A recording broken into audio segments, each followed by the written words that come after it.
Tony D and Little Joan with a screenwriter's rant on Requiem for a Scream about a killer who tortures his victims and records their screams because your screams are his orchestra. Smash like and subscribe. Thank you for smash liking and subscribing. Check out my books, links in the description. Comedy Horror in South Jersey. It's what? It's the Pineys. Books 1 through 9 available at Amazon.com. Don't forget, Kindle Unlimited is free. Do be original.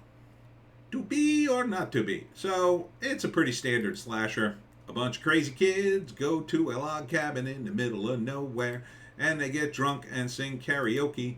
And nearby there's a horrible killer with a iconic looking mask who's going to kidnap them and kill them one by one so he could record their screams and finish his symphony of death or whatever it is. So everybody is useless except the main character. The guys are like, we can't go outside. You know, the girl picks up the blonde girl picks up a knife, and they're like, you can't go outside. He'll kill you. Like, there's one of him and like 5 of you. Go out and man up, dude. Everybody grab a bat and go outside and beat the crap out of that guy. I think by this time he's already killed somebody. So they got 5 people. You can't beat the guy 5 against 1. I mean, Jesus, he might hurt one of you. So they're trapped, and one by one he kills them, recording their screams. Finally, I mean, that's the whole movie basically. It's just a slasher movie with the whole symphony angle. It's not a bad angle, I'll tell you that. It's not a bad angle. The mask, I mean, that's the new thing. Everybody wants this iconic serial killer look to their murderers. He's behind plastic to keep the blood off his keyboard. So it's they put a little effort into it, I'll say. It's good design, not a bad concept for one of these movies. The synopsis says Artemis plans a party without permission at her parents' lake house, which is normally vacant for the winter. And, you know, a horrible murderer is there. I mean, you really should include that. Director Ben Meyerson, starring don't know any of these actors. Genres, horror. So, I mean, I pretty much, gave you the 3 acts. They go up to the cabin. They introduce him. He scares them. Maybe he kills somebody in the opening sequence that they don't know, or somebody who's kind of close to them, and then that's why they go to the cabin to like forget their troubles and the fact that she died. Nobody knows that there's this horrible killer, and then he traps them in the cabin or lake house or whatever it is, and one by one he kills them, recording their screams to make this song, and eventually getting down to the blonde girl who's the hero, who turns the tables on him and in the 3rd act kills him, or nearly kills him. I mean, it's all pretty standard. And then there'll be Requiem for a Scream 2, the next stanza. I mean, sure, if you like these movies, that's okay. But they're pretty formulaic. I mean, the music angle is interesting. It's an interesting angle. I mean, I could see it almost happening. But beyond that, I mean, it's pretty standard. One by one, the beautiful people will be murdered horribly. You get to see that. The actresses going, and guys going, ah! And apparently not picking up a bat and going at this guy. I mean, he's only one guy. He's a little visible for a serial killer or whatever he is. I don't know. I'm sure they have some wacky nickname for him, so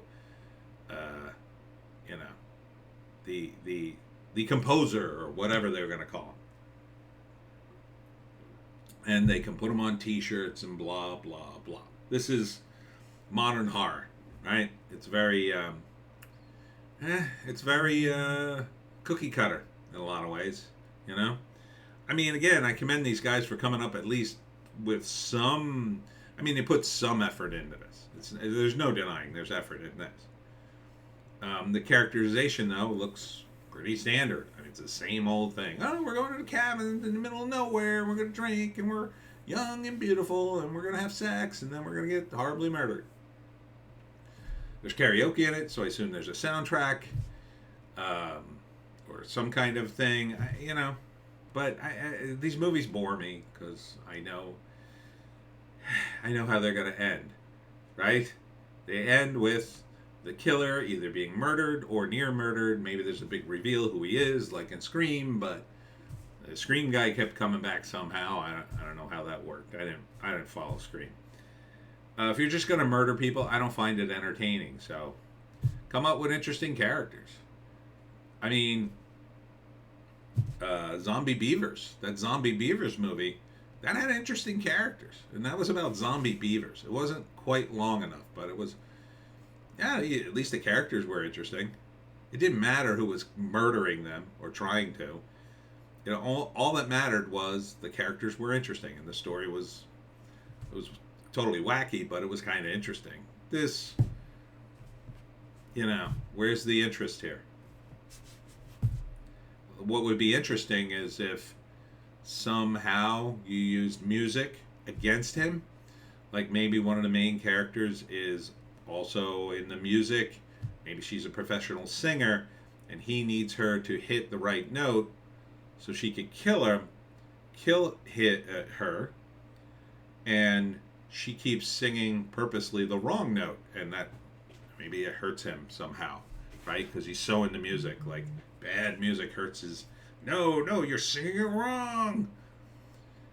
And she keeps using, or maybe she has that note that sort of like breaks glass or something, and she does that to distract him. Something like that, where you turn the tables on him in a different way, as opposed to just, you know, killing people with an axe. But okay, that's it. Requiem for a Scream. If you want to see it, feels very much like a fall movie, but it's on Tubi. It's free. I mean, it's a low bar, right? You know, I mean, if you're gonna see a slasher movie, why pay $14 to go to the movies when you see this for nothing? I believe Tubi's free. So they're trying something different. I'll give them that. Not different enough for me, but different within the box. And that's it for me, Tony D and Little Joan. Check us out on Odysee, Bitchute, and Rumble for our more base takes. We got we're not doing a Hollywood hot take. I did that in the live stream. We're doing News Blast and a Piney podcast, I guess. Check me out, LBI Book Swap tomorrow. Monday, Labor Day. And we'll see ya. Where's the button? We'll see ya tomorrow.